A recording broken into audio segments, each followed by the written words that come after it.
எடப்பாடி பழனிசாமி அவர்கள் சொல்றாரு, அறநிலையத்துறைக்கு வருகிற அந்த பணத்தை எடுத்து கல்விக்கூடங்கள் கட்டலாமான்னு கேட்கிறாரு. ஏன் இதற்கு முன்னாடி எம்ஜிஆர் கட்டணது இல்லையா?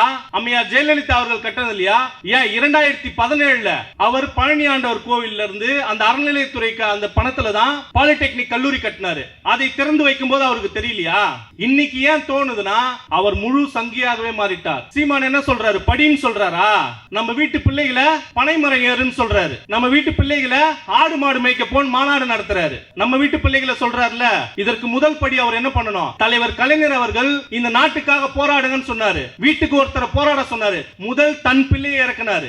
அவர் நினைத்திருந்தால் மிசா காலகட்டத்தில் நமது இன்றைய முதலமைச்சர் அவர்களை காப்பாற்றி இருக்கலாம். காவல்துறையினர் அவர் வீட்டுக்கு செல்லும் போது தளபதி அவர்கள் வேறொரு இடத்தில் இருந்தார். ஆனால் அவரை மீண்டும் வீட்டுக்கு வந்தவுடன் காவல்துறையிடம் ஒப்படைத்த தலைவர், இந்த நாட்டுக்காக ஒப்படைத்த தலைவர் கலைஞர் அவர்கள். ஆனால் இவர் என்ன தெரியுமா பண்ணுவாரு?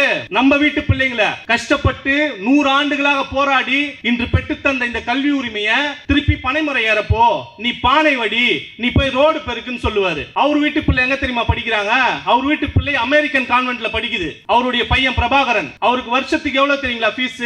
$30,000. கணக்கு பண்ணீங்கன்னா 25 லட்சம் வரும். ஒரு வருடத்துக்கு சீமானுடைய பையனுடைய கட்டணம் எவ்வளவு? கல்வி கட்டணம் 25 லட்சம். 3 வேளாண் சட்டங்களை ஆதரித்து விட்டு இங்க என்ன தெரியுங்களா பேசின சட்டமன்றத்துல? 3 வேளாண் சட்டங்களால யார் பாதிக்கப்பட்டது காட்டுங்க, நான் தீர்வு காணணும் அப்படின்னு பேசினார் சட்டமன்றத்துல எடப்பாடி பழனிசாமி அவர்கள். இல்லன்னு சொல்லுவாரா? அதன் பிறகு மோடி அரசு அதை வாபஸ் வாங்கினாங்க. இப்படி மக்கள் விரோதமான அனைத்து சட்டங்களையும் உள்ள விட்டவர் எடப்பாடி பழனிசாமி அவர்கள். ஆனா பழிய தூக்கி போறது யார் மேல போடுவாரு? திமுக அரசாங்கத்துல கரண்ட் விலை ஏறுது.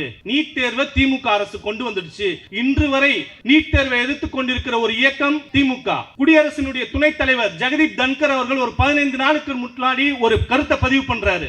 அந்த இந்தியன் கான்ஸ்டிடியூஷன்ல இருக்கிற அந்த பிரியாம்பிள், அதாவது இந்திய அரசியலமைப்பு சட்டத்தினுடைய முகவுரையில் இருக்கிற அந்த சோசியலிச செக்யூலர் இன்டெகிரிட்டி, அந்த சோசியலிச மதச்சார்பற்ற அந்த ஒருமைப்பாடுங்கிற வார்த்தை நீக்கணுமா?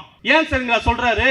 சோசியலிச இங்க எல்லோருக்கும் எல்லாம், இங்க அனைவருக்கும் கல்வி, அனைவருக்கும் இலவச மருத்துவ சிகிச்சை, இந்த கோட்பாடு இருக்கக்கூடாதான். இது சனாதனத்தின் ஆன்மாவுக்கு செய்கிற அவமானமா?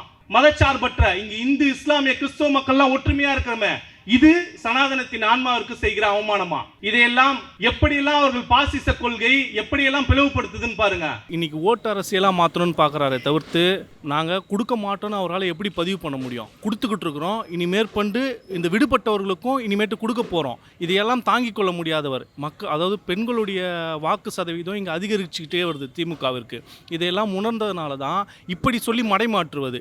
இதை போல ஒரு பொய் பரப்புரைகளை செய்து மடைமாற்றும் நிகழ்வாக தான் இவர்கள் இருக்கிறாங்க.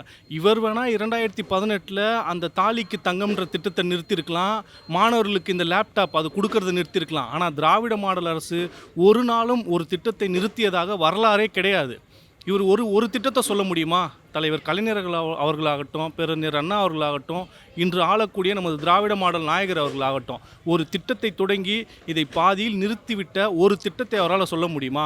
ஒரு திட்டத்தையும் சொல்ல முடியாது. இதெல்லாம் காழ்ப்புணர்ச்சி காரணமாக திமுகவிற்கு அவப்பெயரை ஏற்படுத்தணும் அப்படின்ற ஒரு நோக்கத்தோடு செயல்படுறார் எடப்பாடி பழனிசாமி அவர்கள்.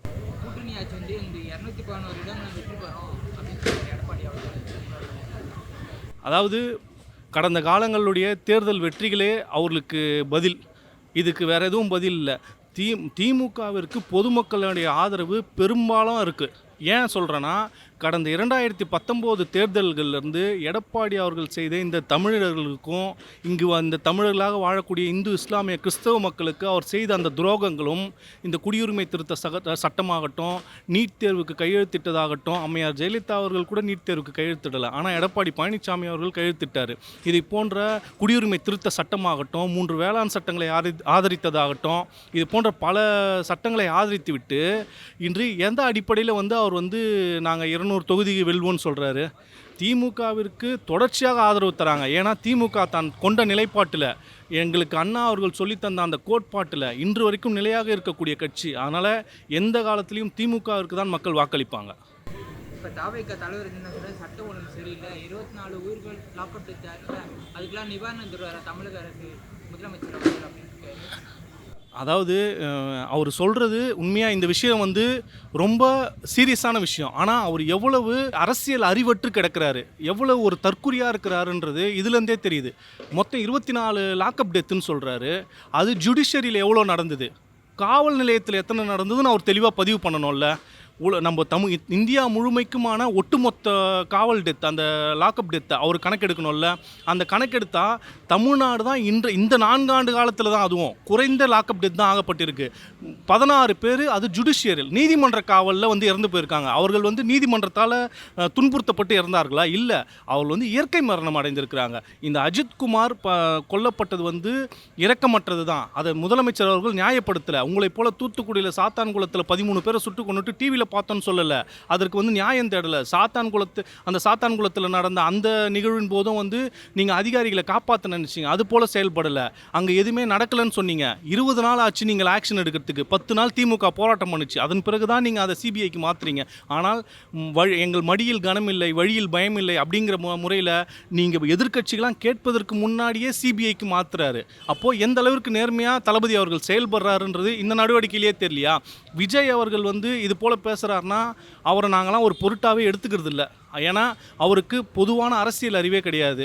24 லாக்அப் டெத் நடக்குதுன்னா எப்படி நடந்தது? ஒரு அண்ணா எங்களுக்கு சொல்லித்தந்தது, தலைவர் கலைஞர் அவர்கள்லாம் சொல்லித்தந்ததெல்லாம் கடமை, கண்ணியம், கட்டுப்பாடு. ஒரு விஷயத்தை தெளிவாக பதிவு பண்ணணும்.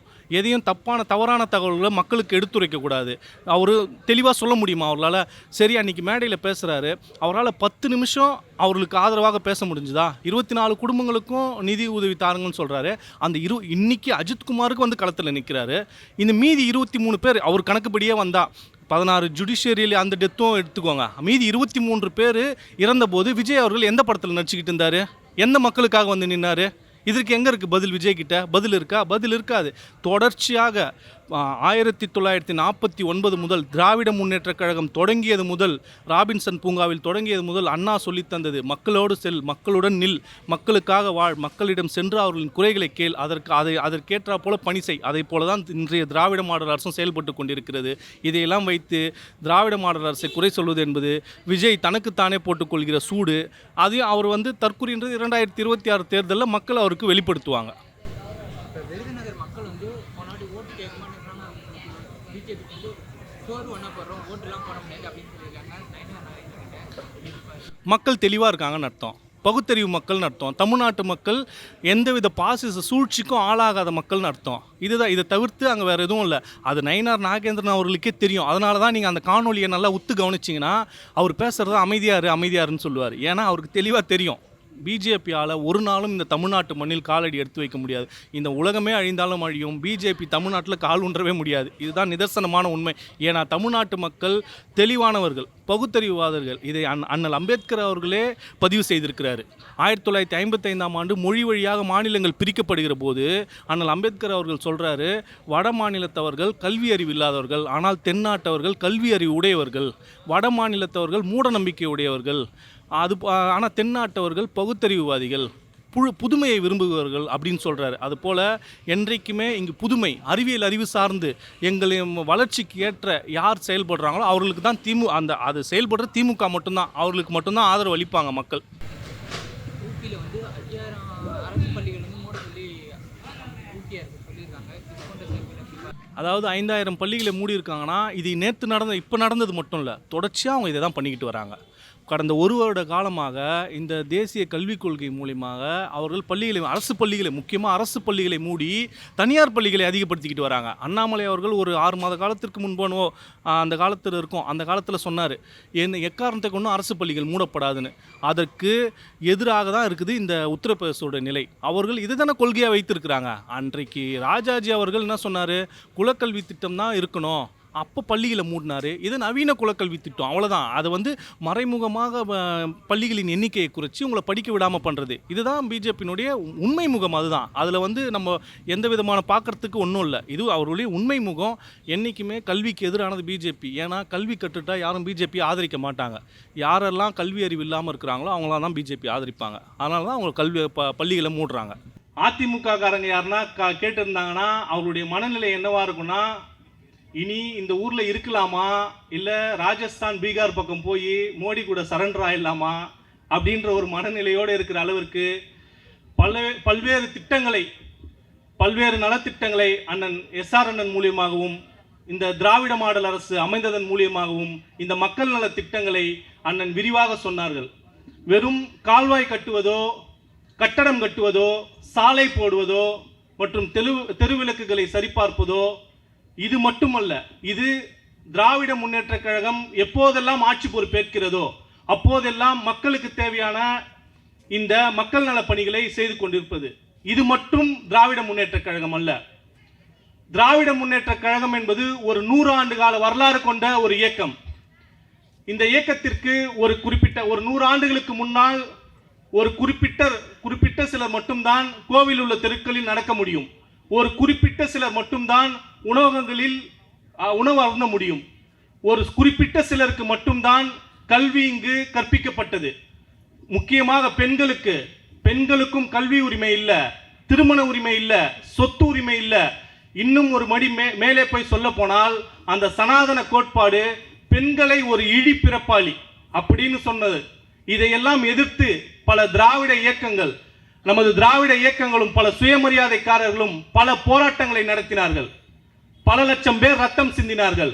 இப்படி சிந்தப்பட்ட பல லட்சம் சொட்டுகள் சிந்தப்பட்ட ரத்தத்தினால் கிடைக்கப்பெறாத உரிமைகள் தன் பேனாவின் ஒரு சொட்டு மையால் இந்த உரிமைகளை பெற்றுத்தந்த தலைவர் கலைஞர் அவர்களுக்கு தான் இன்று பிறந்த நாள் விழா.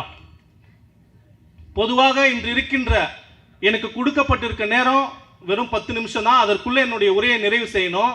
அதற்காக மிக குறிப்பிட்டு இன்று இருக்கின்ற பிரச்சனைகள்ல மிக முக்கியமான பிரச்சனையை மட்டும், அதற்கான நம் அரசு செயல்படுகிற விதத்தை மட்டும் நான் சொல்லிவிட்டு என்னுடைய உரையை நிறைவு செய்ய கடமைப்பட்டிருக்கிறேன். இந்த பாசிச பாஜக இந்த திராவிட மாடல் அரசை எந்தெந்த வகையெல்லாம் வஞ்சிக்குது அப்படின்னு பார்த்தீங்கன்னா, இந்த எடப்பாடி பழனிசாமி அவர்களை வைத்து இந்த பாசிச பாஜகவிற்கு பல்லக்கு தூக்குகிற இந்த போலி தமிழ் தேசியவாதி சீமானை வைத்தும் புதிதாக நடிகர்களை இவர்களையெல்லாம் வைத்துதான் அவர்கள் ஒரு சித்தாந்தத்தை அழிக்க வேண்டும் என்றால் அவர்களுக்கு பொதுவாக என்ன பிரச்சனைன்னு கேட்டீங்கன்னா, இந்த தமிழ்நாட்டில் அவர்கள் எடப்பாடியை மிரட்டி அவர்கள் மூலியமா கூட்டணி வைத்து இங்க களம் காண்டாங்க. அப்பயும் அவர்களால் வெற்றி பெற முடியல. சரி, தனித்து நம்ம களம் காணுவோம்னு தனித்து களம் காண்டாங்க. அப்பயும் அவர்களால் வெற்றி பெற முடியல. அப்போதுதான் அவர்கள் சிந்தித்தார்கள், எப்படிடா இவங்களுக்கு இவ்வளவு தெளிவா இருக்காங்க இந்த தமிழக மக்கள், படிப்பறிவே இல்லாம கூட வயதானவர்கள் இருந்தா கூட பெண்கள் இருந்தா கூட இவர்கள்லாம் எப்படி இவ்வளவு பகுத்தறிவோடு இருக்கிறாங்க, இவ்வளவு தெளிவோடு இருக்கிறாங்கன்னு என்று சிந்தித்தார்கள். அந்த சிந்தனை தந்தை பெரியாரால், பேரறிஞர் அண்ணாவால், முத்தமிழறிஞர் கலைஞரால் நமக்கு தரப்பட்ட அந்த பகுத்தறிவால் தான் இன்றளவும் பாஜகவை வலுவோடு வலிமையோடு எதிர்த்து கொண்டிருக்கிறோம். ஏன் அதனாலதான் அவர்கள் இன்றைக்கு இத்தனை பேரை வச்சு நம்ம எதிர்க்கிறாங்க. எடப்பாடி பழனிசாமி அவர்கள் சொல்றாரு, அறநிலையத்துறைக்கு வருகிற அந்த பணத்தை எடுத்து கல்விக்கூடங்கள் கட்டலாமான்னு கேட்கிறாரு. ஏன் இதற்கு முன்னாடி எம்ஜிஆர் கட்டணது இல்லையா? அம்மையார் ஜெயலலிதா அவர்கள் கட்டணது இல்லையா? ஏன் 2017 அவர் பழனி ஆண்டவர் கோவில்ல இருந்து அந்த அறநிலையத்துறைக்கு அந்த பணத்துல தான் பாலிடெக்னிக் கல்லூரி கட்டினாரு. அதை திறந்து வைக்கும் போது அவருக்கு தெரியலையா? இன்னைக்கு ஏன் தோணுதுன்னா, அவர் முழு சங்கியாகவே மாறிட்டார். இந்த ரஜினி படத்துல டைலாக் வரும் இல்லைங்களா, பார் முழுசா சந்திரமுகியா மாறின உன் மனைவி கங்காவை பார். அதே மாதிரிதான் முழுசா சங்கியாக மாறிய எடப்பாடி பழனிசாமியை தான் நம்ம பார்த்துக்கிட்டு இருக்கிறோம். அண்ணாமலையை வச்சு ஒன்று பேசுவாங்க, சீமானை வச்சு பேசுவாங்க. சீமான் என்ன சொல்றாரு? படின்னு சொல்றாரா? நம்ம வீட்டு பிள்ளைகளை பனைமரம் ஏறுன்னு சொல்றாரு. நம்ம வீட்டு பிள்ளைகளை ஆடு மாடு மேய்க்க போன் மாநாடு நடத்துறாரு. நம்ம வீட்டு பிள்ளைகளை சொல்றாருல. இதற்கு முதல் படி அவர் என்ன பண்ணணும்? தலைவர் கலைஞர் அவர்கள் இந்த நாட்டுக்காக போராடுங்கன்னு சொன்னாரு. வீட்டுக்கு ஒருத்தரை போராட சொன்னாரு. முதல் தன் பிள்ளையை இறக்கினாரு. அவர் நினைத்திருந்தால் மிசா காலகட்டத்தில் நமது இன்றைய முதலமைச்சர் அவர்களை காப்பாற்றி இருக்கலாம். காவல்துறையினர் அவர் வீட்டுக்கு செல்லும் போது தளபதி அவர்கள் வேறொரு இடத்தில் இருந்தார். ஆனால் அவரை மீண்டும் வீட்டுக்கு வந்தவுடன் காவல்துறையிடம் ஒப்படைத்த தலைவர், இந்த நாட்டுக்காக ஒப்படைத்த தலைவர் கலைஞர் அவர்கள். ஆனால் இவர் என்ன தெரியுமா பண்ணுவாரு? நம்ம வீட்டு பிள்ளைங்களை கஷ்டப்பட்டு 100 ஆண்டுகளாக போராடி இன்று பெற்றுத்தந்த இந்த கல்வி உரிமையை திருப்பி பனைமரை ஏறப்போ, நீ பானை வடி, நீ போய் ரோடு பெருக்குன்னு சொல்லுவாரு. அவர் வீட்டு பிள்ளை எங்க தெரியுமா படிக்கிறாங்க? அவர் வீட்டு பிள்ளை அமெரிக்கன் கான்வென்ட்ல படிக்குது. அவருடைய பையன் பிரபாகரன், அவருக்கு வருஷத்துக்கு எவ்வளவு தெரியுங்களா ஃபீஸ்? $30,000. கணக்கு பண்ணீங்கன்னா 25 லட்சம் வரும்.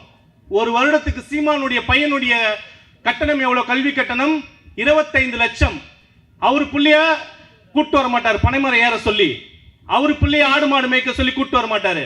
ஆனா நம்ம வீட்டு பிள்ளைய வந்து மேய்க்க சொல்லுவாரு. அடுத்து அண்ணாமலை பேசுவாரு. என்ன பேசுவாரு? ஒரு இந்து வீட்டு பிள்ளை பள்ளிக்கு செல்லும் போது தைரியமா திருநூறு வச்சுக்கிட்டோம், ருத்ராட்சி அணிஞ்சுக்கிட்டும் போனோம்னு சொல்லுவாரு.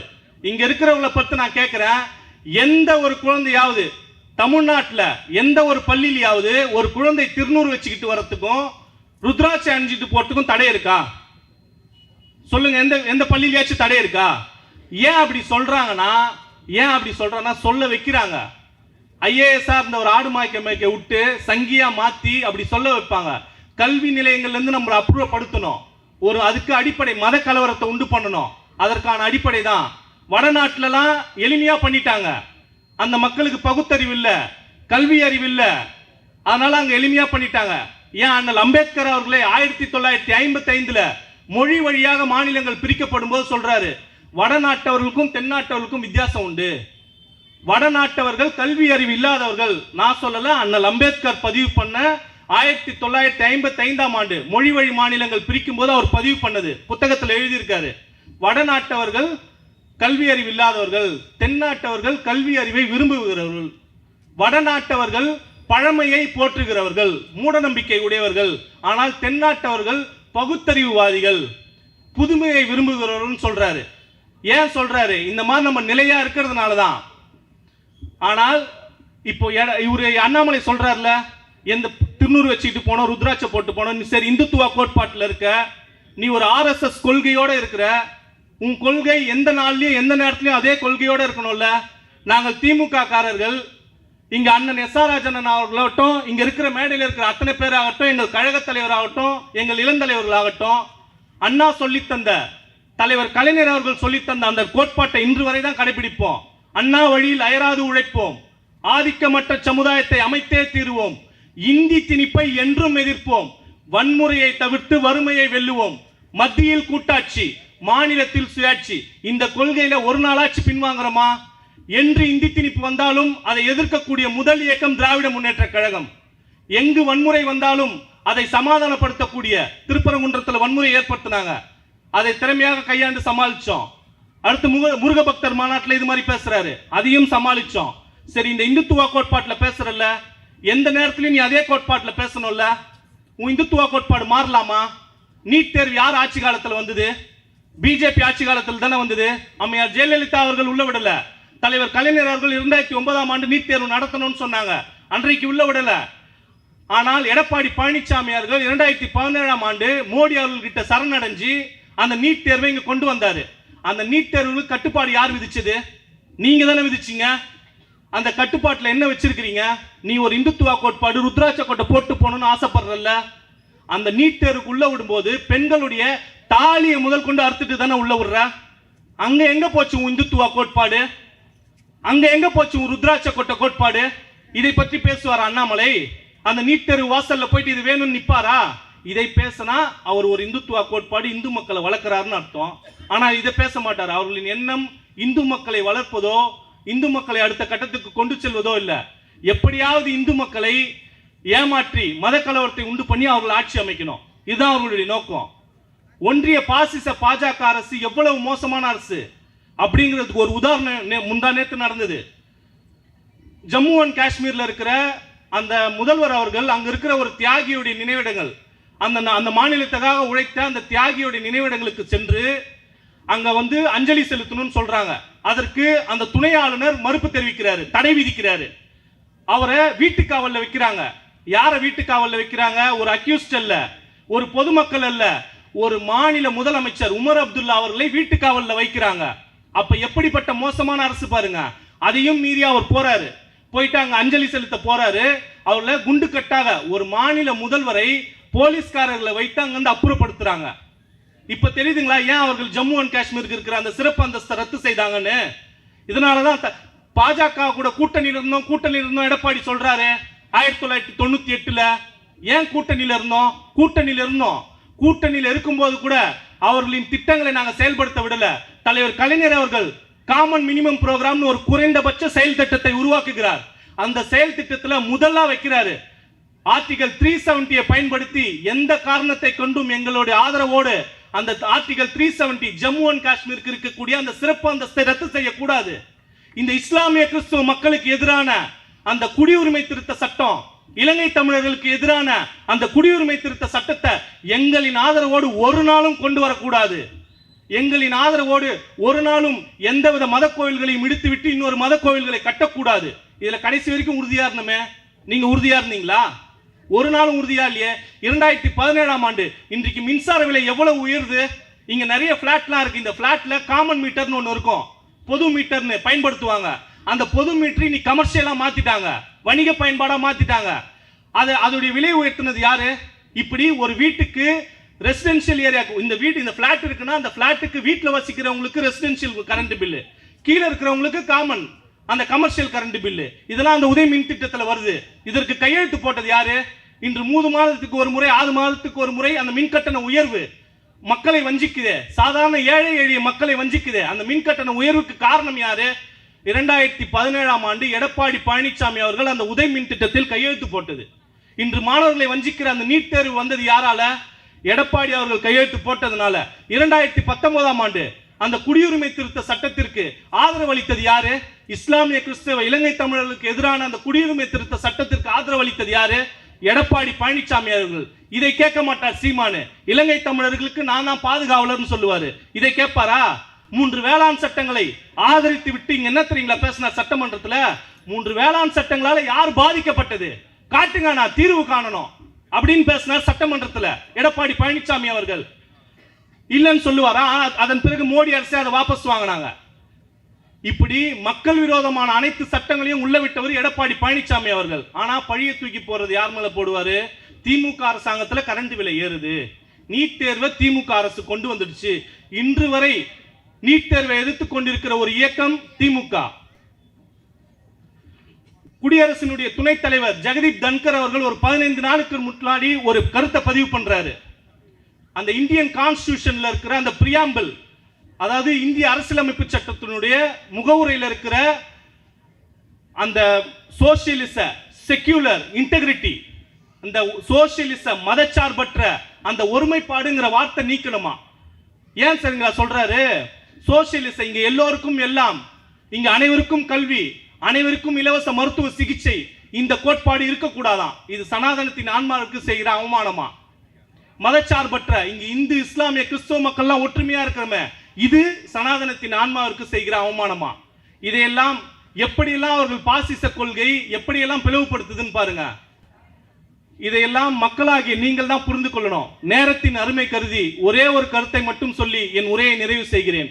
இங்கு இருக்கின்ற இந்த திராவிட கோட்பாடும், இந்த மார்க்சிய கோட்பாடும், இந்த அம்பேத்கரிய கோட்பாடும், இந்த எண்ணிக்கையில் இருக்கின்ற இந்த தலைவர்கள் ஒரே நேர்கோட்டில் இருக்கிற வரை டெல்லியில் இருக்கின்ற அந்த காவி கோட்பாடு எந்த காலத்திலும் தமிழ்நாட்டில் காலூன்ற முடியாது என்பதை தெரிவித்து, ஓரணியில் தமிழ்நாடு என்றென்றும் வென்று கொண்டிருக்கும் திமுக என்று சொல்லி வெல்வோம் 200 படைப்போம் வரலாறு. வாய்ப்பளித்தவனுக்கு நன்றி கூறி விடைபெறுகிறேன். நன்றி, வணக்கம்.